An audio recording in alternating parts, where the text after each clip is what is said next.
Marahil marami ang magsasabi sa atin o magtatanong bakit maraming Kristiyano ang hindi na nagbabago at nananatili na lang sa dati nilang pagkatao. Marahil lang Diyos lang ang nakakaalam ng sagot na yan.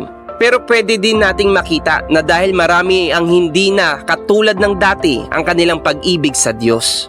Pero isa sa naisabihin ng Ezekiel 36:26 at ng Roma chapter 5 verse 5 kung bakit unang binago ay ang puso at sa puso din binuhos ang pag-ibig ng Diyos upang ito ay maging motibasyon ng bawat isa sa atin, ang pag-ibig ng Panginoon. Na lubusang magbabago ang isang anak ng Diyos kung lubusan niya ma-appreciate ang pag-ibig ng Diyos sa paglakad sa kanyang kalooban at paglakad sa kanyang mga alituntunin.